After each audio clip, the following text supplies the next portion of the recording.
Hello and welcome back to another episode of Always Yet Another Pottercast. And this week we will be discussing Chapter 7, The Sorting Hat. We were going to discuss multiple chapters, but we're just going to do the one chapter at a time. For your sakes, because we rambled on for 50 minutes about 2 chapters last time. So we're going to try to rein it in. That's too many. Yeah. Right, let's do this as quickly as possible. In Chapter 7, there's a sorting hat, and it turns out Harry goes to Gryffindor. The end. Wow, that was so far. Oh my gosh! Oh, and they sing a song. Ugh. Yeah. They sing 2 songs. Oh, that's right. Well, the Sorting Hat sings one, and then everybody else sings the other one. And I don't know about you, but 2 songs is too many for me. I don't love a song in a book. I know, especially because you can't hear it. Yeah, I agree. Not to mention, nothing said in rhyme could not be more efficiently said in prose. True. That is very true. I agree with that. Like that is a life mantra of mine. Don't say it in a poem, say it in prose. That's yes, I like that. Okay, so let's jump into the very first page of the chapter, the second sentence. It's a description of McGonagall, which I thought was interesting. It's a tall, black-haired witch in emerald green robes stood there. Not how Maggie Smith portrayed her. I mean, obviously Maggie Smith's portrayal was flawless. Obviously. But I don't know. This witch seems a little younger than the way she was portrayed in the movies. Yes, I think that's certainly very true. I think she's supposed to be more ageless in the books than she is in. Yeah, because in the film she's an old lady. Yeah. Whereas in the book she's very much a vibrant, if a bit stern, professor. Yes. And you really don't know how old she is. So shall we also talk about how this should actually be called Chapter 7, the exposition dump? Yes. We're barely 3 paragraphs in, and McGonagall is like, welcome to Hogwarts. Now I'm going to tell you everything you need to know about how the school functions as an educational entity. And did you not, I loved, the 4 houses are called Gryffindor, Hufflepuff, Ravenclaw, and Slytherin, blah, blah, blah, and each has produced outstanding witches and wizards. So thank you, McGonagall, for finally saying something nice about Slytherin. Thank you, yes. Also, I love how in these first books, winning the House Cup seems important.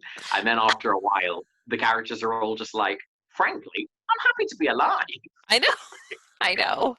Like, by book 3, and they're all like, oh, I wonder who won the House Cup. And Hermione is like, guys, I traveled through time this year. Yeah, like we've got more, again, we need to sort out our priorities.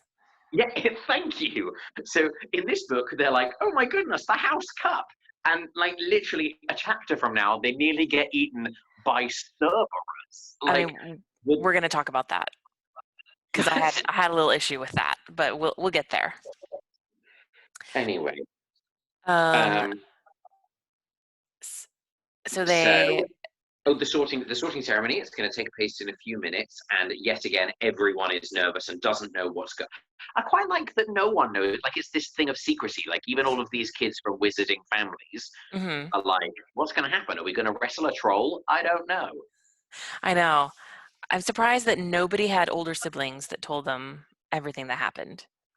I mean, I feel like it's not unsurprising that an older sibling wouldn't tell them, oh, you're going to wear a hat. Because that's not really. But nobody in the group knows? Like, nobody. Yeah, but it's possible that lots of people knew, but Harry's so in his own head that he doesn't notice that. That's true. Okay, that we're just didn't get back to Harry about it. Okay, I take that. I also love a great sentence that crops up so many times. No one was talking much except Hermione Granger. Yes. who was whispering very fast about all the spells she'd learned and wondering which one she'd need. Girl And is prepared. especially because all the chapters in, it takes till about really, it takes really till about chapter, I'm trying to think, kind of the chapter about Quidditch, or maybe the Mirror of Erised, maybe, is how long it takes before Hermione really becomes more of a character than the other students. At this Mm-hmm. point, like, she's no more important than Neville at this point, or no more Mm-hmm. important than Seamus, and then all of a sudden, She becomes, basically the main character of the book. oh, and here is where we meet, dun dun dun, the ghost. I wrote that down. I was like, this is so fun and magical, and I would have so many questions for all the ghosts. Like, I never would have thought of this if I was writing this story. The idea Mm-hmm. of having ghosts that lived in the castle that were semi-affiliated with the houses, but not really. And Mm-hmm. I thought that was really cool, like a really nice idea. It's a really cool, magical feature of the castle. Yeah. Okay, so now they're forming a line and they're walking into the Great Hall. Now, I find this a little strange. It says, Harry looked upwards and saw a velvety black ceiling dotted with stars. He heard Hermione whisper, "It's bewitched to look like the sky outside. I read about it in Hogwarts, a history." Wouldn't that be very distracting to have a ceiling that didn't look like a ceiling at all? That just opened? I mean, that made it look like your Great Hall was just open to mid-air, like to the air? Yeah, but what's your point? People love eating under the stars. I'm just saying that's kind of weird. If you told me, hey, why don't we go eat out under the stars, but without any of that pesky weather? Okay, I see I'd your point. say, I'd say, sign me up, pour me another glass of champagne. Point Um, taken. Okay, this is another really hairy moment. So McGonagall puts the stool and the hat down, and everybody sees it, and it says, "Maybe they had to try and get a rabbit out of it," Harry thought wildly. Like, really? He thinks they're supposed to try to get a rabbit out of that hat. I I mean, know, it's to too be much. fair, having grown up as a muggle, it's a logical conclusion to come to. But I was like, really, Harry, this is magic beyond anything you've ever experienced. Like, you really think that they're going to try to make you get a rabbit out of this hat? And he's not old enough for it to be like a clever, sarcastic jab at magic. Mm-hmm. If that statement had been in the last book, then you would have been like, oh, he's making a sarcastic fourth wall break about, oh, ha ha ha, it's magic. Maybe we have to pull a rabbit out of it, ha ha. Mm-hmm. But he's 11, so Yeah. he's, yeah. Also, so then we get the Sorting Hat song, which, okay, I don't care for a song, whatever. But at least it kind of tells us by the end of the song, I now know the main attributes and characteristics of the 4 different houses of Hogwarts. Which So are mentioned all through the series. It's relevant. yeah. So I am glad to know it. I just wonder if maybe that could have been a conversation and not a song. Mm-hmm. I then have, okay, this whole next scene with the kids being sorted into the houses, which I love. It's so exciting and Mm-hmm. tense. I Mm-hmm. love it. But can we talk about, for a second, the administration of Hogwarts and how the practical day-to-day runnings of the school function? That the Sorting Hat chooses the students' houses based on their aptitudes, capabilities, and characteristics. Is that true? Apparently. Yes. Ergo, how do you manage class sizes? Because you wouldn't Mm. just have, oh, there's 100 students coming to the school this year. What if all 100 of them are super brave and noble? Interesting. I didn't think about that. Like, is the Sorting Hat told? Is it a bit a like police pulling you over with a speeding ticket? Like they have a like it's discretion. Like they can use their discretion, but at the same time they have a quota. Like Probably so. I bet the Sorting Hat like What if the Sorting Hat had like Gryffindored out, and then he got to Ron and was like, "Well, you'd be a good Gryffindor, but I'm really sorry, I've already filled up all the spaces." I didn't think about that. I'm sure it magically works all out. See, But I'm gonna have to. Next time I see J.K. Rowling just wandering around, I'm gonna be like, "Okay, Joanne, yeah, let's have a little chat. let's talk Yeah. about your administrative skills because I think they're lacking." Well, there are many administrative issues with Hogwarts. So, which we will talk about. Yes, okay. But then, not Slytherin, not Slytherin, not Slytherin, he says, not Slytherin, not Slytherin, not Slytherin. I really enjoy. Are you sure? You Mm-hmm. could be great. It's all here in your head, and Slytherin will help you on your way to greatness. No doubt about that. Mm-hmm. Is very good because he's not saying Slytherin will help you on your way to greatness and you'd be evil. He's just saying, in many ways, the Sorting Hat is saying, don't be so judgy. Mm-hmm. Like there's opportunity here. But then this is the first time that the series really delves into this really wonderful notion of it is not our abilities that tell us who we truly are, it is our choices. Mm-hmm. Harry is in Gryffindor because he told the Sorting Hat to put him in Gryffindor. Mm-hmm. He probably should have been in Slytherin, maybe. Probably. But he made a choice. He made a choice to do this thing, and his life is then forever shaped by the choice that he makes. And I like that. It's the first time we're ever kind of confronted by that. I like it too. And I like that he is just so worried about, well, he says he was so relieved to have been chosen and not put in Slytherin, he hardly noticed that he was getting the loudest cheer yet. So you really Yeah, get that sense of relief and nervousness, and the adrenaline is finally coming. yeah. Okay, so then they're all sorted into the appropriate houses. Yay, that's all good. We enjoy that. Somehow the numbers work out and it's all good. Oh, Then, real quick, sorry. One thing that I really wish we knew. I wish we knew how long it took for the Sorting Hat to figure out where to put Hermione. Because we yeah, know she almost became a Ravenclaw, but then it decided on Gryffindor. And like it said, Seamus Finnegan sat on the stool for almost a whole minute before the hat declared him a Gryffindor. So I just wonder, I really wish that Rowling had said how long it took for Hermione to get sorted. yeah, because the hat doesn't even, it barely even touches Malfoy's head before he's like, Mm-hmm. Slytherin! Yeah. Slytherin, Maggie. Yeah. Okay, so we've had the Sorting Hat, and then, okay, Mama has a gripe. I can't with this. Albus Dumbledore gets to his feet and stands up and says, "Welcome to your new year at Hogwarts. Before we begin our banquet, I'd like to say a few words. Nitwit, blubber, oddman, tweak. Thank you." I wrote that down too. I was like, if she explained this, maybe I could have been on board with it. But there's no reason. What's the I don't like it. I don't like it either. She's painting him as this oddball who's like, he's a super genius, but he's like totally weird. And Yeah. then in no other book is he really like that. Yeah. Like, and I don't Harry, really like it because it's not even funny. It's yeah. not. It's just I've weird. got 4 words, and then he just says 4 random words, and you're like, you shouldn't be allowed to teach students. Well, like Harry says, is he a bit mad? He asked Percy uncertainly. Mad, said Percy airily. He's a genius, best wizard in the world. But he is a bit mad, yes. Like, no, he's not.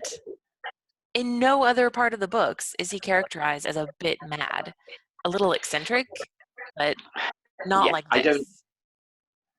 like. Oh, and then previous chapters, and the Ministry are always asking him for advice. I feel like if I saw that opening speech, I'd be like, okay, Albus, you've got a few hundred first-year students, 11 years old, about to spend 6 months away from their families for the first time in their life, and all you can do is make a really bad dad joke about 4 words that you've had, and then tell them to eat. Yeah, it doesn't I'm make sorry. I'm sorry. I tell you what that is. That is the words of a man that lets someone stay in an abusive household for a decade. Okay, there it is. I was waiting for it. Surprised it took that long. Yes, I didn't care for that either. Okay, question. Uh, so the feast happens and all this food appears on the table. Um, what are mint humbugs? They're a type of boiled candy.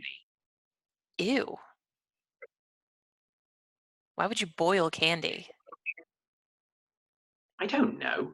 That's gross. The Sorcerer's Stone calls them peppermint humbugs, as if we're supposed to know what that is because it's So peppermint. I don't know. it's a round boiled sweet that tastes like mint and licorice. Ew. Gross. Agreed. British food is weird. I'm just saying. I mean, there are worse things. True, I There guess. aren't many. But I do quite like, there's lamb chops, sausages, bacon and steak, boiled potatoes, roast potato chips, Yorkshire puddings, peas, carrots, gravy, ketchup, and for some strange reason, mint humbugs. I do quite like that. He's Yeah. like, oh look, a roast dinner, and also a minty boiled candy. Like, Yeah, that is kind of funny. Now that I you mean, mention it. which sounds very American to me, like when you're in the South and they give you Jello that has pieces of broccoli Okay, they don't do that, but they do very questionable things with Jello. So, yes. Then in again, it. we Yeah, don't eat it with ice cream like Brits do. Disgusting. that is foul. I don't understand why people here do that. Blech. So then we meet Nearly Headless Nick. I love Nearly Headless Nick. I think he's a great character. I think you'll find that it's Sir Nicholas de Mimsey, actually, Oh, excuse me. is what he prefers to be called. That's true. He does. But nearly headless? How can you be nearly headless? And he shows them. Like, dang, Yeah. okay. Oh, and okay, I thought this was so interesting. They meet the Bloody Baron, and Seamus says, "How did he get covered in blood?"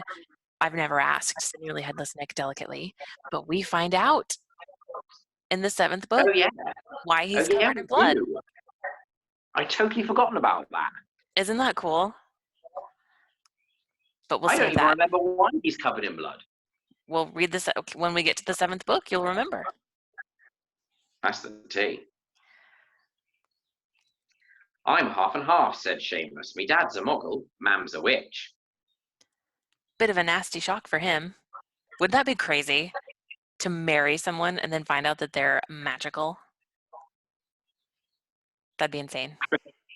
It would. I was about to make a really bad joke, but Thank you. Thank you for not. Appreciate it. Oh, are you trying to say it anyway? Oh my gosh. Sorry, okay, I'm done. I'm laughing to myself. Okay. Yes, please keep it to yourself. And then you find out that Neville's family are crazy. They are. But okay, I just loved they were all really pleased. Gran was crying, she was so happy. They thought I might not be magic enough to come.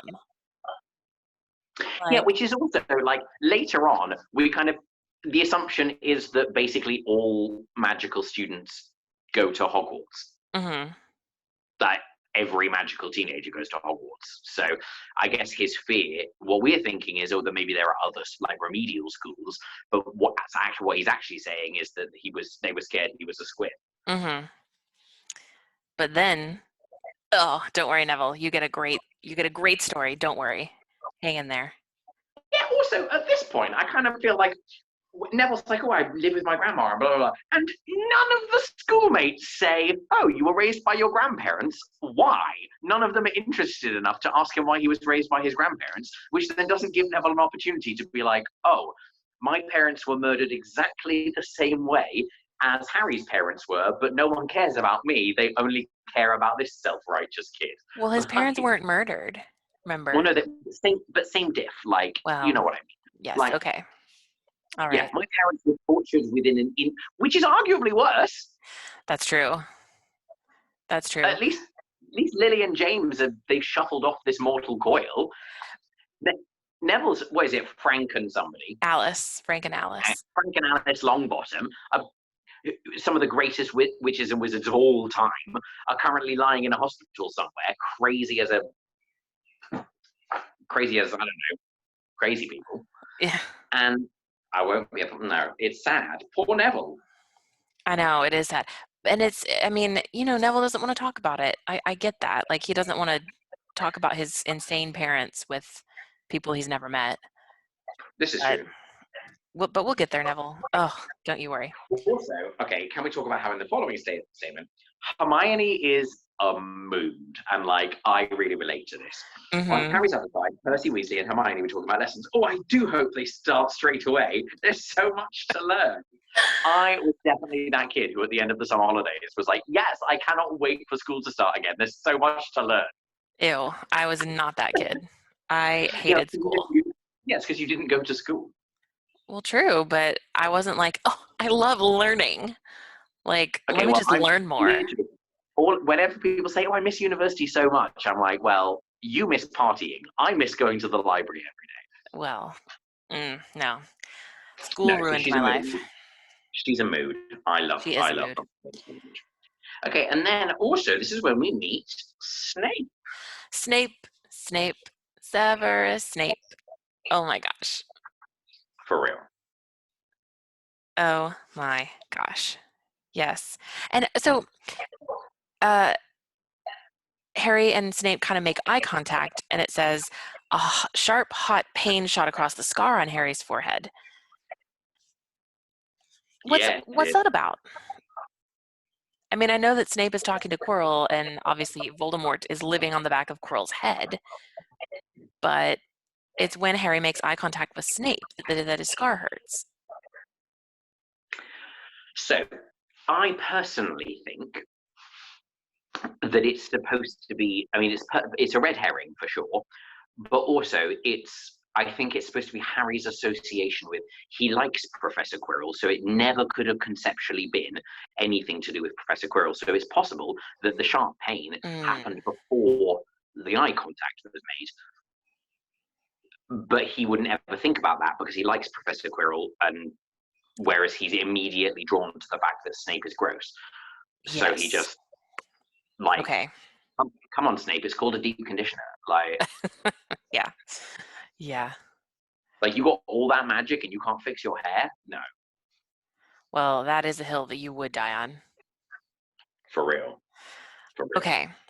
So Snape needs a good weave and he needs it now. Oh, okay. So they finish eating and Dumbledore stands up and starts talking again. So he, Forest is out of grounds. Mr. Filch reminds us all that no magic should be used in the corridors between classes. Quidditch trials, blah, blah, blah. And finally, I must tell you that this year, the third floor corridor on the right-hand side is out of bounds to everyone who does not wish to die a very painful death. I mean, it's a great addition to a school with hundreds of children. For real. But also, I quite like it. Because it's like, and then I love that Harry laughed, but he was the only one. Well, in the movies, do you remember, in the movie, the scene is everyone else is laughing, and Harry's like, the heck kind of school is this? Yeah, what the heck kind of, like, someone call Child Protective Services. Yeah. Oh, and then they sing the school song. I'm so sad that this is the only time they ever do that. They don't even mention the school song ever again in the series. But I love it. They sing the school song. This is where we disagree. I hate it. You hate the school song? And everyone pick their favorite tune, says Dumbledore, and off we go. And then they were all singing at different times and out of whatever. And I'm like, ew, that's gross. There is no excuse to be shoddy and to be mediocre. If it had been, and they sang it somehow in perfect 300-part harmony, I'd be like, yes, Queen, save me. True. But no, they're all bumbling along in different time signatures and different tunes. And it all just smacks very much of Dumbledore being a bit kooky, and I don't know. I suppose as a music major, that would really stress me out to hear it. But I do love that Dumbledore says, "Ah, music, a magic beyond all we do here." That, That is quite nice. I do quite like that. yes, that almost makes up for his nitwit blubber oddment tweak. Almost. It doesn't, but Almost. it almost does. Yeah. Okay. And it's all forgiven in what? The fifth book, sixth book, when he says, "Ah, to be young and feel love's keen sting." Yes. Yes. Oh my God. Okay. Quick question that I don't know if you'll know the answer to. I assume you might. So, a prefect. Percy says, I do think he might have told us prefects at least. Yeah. Because I'm American and didn't go to any sort of actual school, what's a prefect? What do they do? So I get that they're like student, leaders of some kind, but yeah, so it depends on different schools. So some schools have them and some schools don't. Um, my school didn't for a while, and then they kind of basically it's a way of they are students who um, are deemed for certain reasons, whether it's academic prowess or good attendance or capability or popularity with their classmates in a good way, that are deemed a way to disseminate kind of information and make sure that people are doing what they should be doing around a school. They're generally for larger schools. So it would be strange, like larger schools or like boarding schools or private boarding academies would definitely have prefects, heads of house, stuff like that. It's just a feather in your cap to say, oh, look, I was not only academically capable, but responsible like a grown up. okay. Okay, gotcha. So then we're almost done with this chapter. Then they meet Peeves, which they don't explain that, like the word poltergeist is not used until the next chapter. Yeah. So, which we'll talk about that because I don't really get what a poltergeist is. But then they get to the portrait of the fat lady, iconic, Mhm. and then they get to their dormitory. I do find it interesting that there's only 5 first-year boys in Gryffindor. Yeah, which would imply that there's only 5-year girls, which would imply that there's only 80 new students. No, less than that. That there's only 40, 40 new students a year. which doesn't make sense because there ought to be hundreds and hundreds. Like I thought there were like 1,000 students at Hogwarts. Yeah, I think it's theoretically possible that it's just there only happens to be 5 of them in their room, but maybe there are like 2 levels of first year rooms, and we just don't meet the other students. Ever or hear about them or anything. Yeah. But who knows? It's true. Yeah, it could be. I mean, I talk to you on a semi regular basis, and I've never told you about the people that live upstairs from me, so That's true. I have never heard about your neighbors. mainly because I don't know my neighbors, because who talks to their neighbors? This isn't 1924. Oh, okay. I mean, to be fair, I don't really know my neighbors either, but Libby does. So, Yeah. Yeah. Whereas I don't know any of our neighbors, yeah, because knowing your neighbors is not a very London thing to do. it's a very American Southern thing, but I still don't really know my neighbors. Okay, then the last paragraph of this chapter. Okay, for real. Okay. Right? Interesting. Yeah. Especially because it then closes with him being like, actually, I don't remember it. Mm-hmm. Yeah. Yeah. He has a dream that he's wearing Professor Quirrell's turban, ooh, because we know what's under there, Voldemort, which kept talking to him, telling him he must transfer to Slytherin at once because it was his destiny. Harry told the turban he didn't want to be in Slytherin. It got heavier and heavier. He tried to pull it off, but it tightened painfully. And there was Malfoy laughing at him as he struggled with it. Then Malfoy turned into the hook-nosed teacher, Snape, whose laugh became high and cold, which is the way Voldemort laughs. For real. There was a burst of And then there green was a light. burst of green light. Can we talk about how this is not a dream? This is definitely Voldemort legilimensing his mind. Mm-hmm. It And that's probably is. He rolled over and fell asleep, and when he woke up the next day, he didn't remember the dream. Which is weird because that's a very scary dream that you would remember, I think. I don't know. I mean, dreams, who knows? Because if you don't remember it, you don't remember it, you don't remember it. So how would you know? True, I guess. And that's the end of chapter 7. That's chapter 7. Oh, look at us. I don't think that was, hopefully that wasn't too long. But we still talked I about think a lot. it was probably pretty long. It probably was. Anyway, thank you for joining us. And we'll see you next time for chapter 8 of The Potions Master, where we're going to talk so much about Snape and Alan Rickman. No, Alan Rickman. I love him so much. Okay, we'll see you then. Okay, bye. Bye.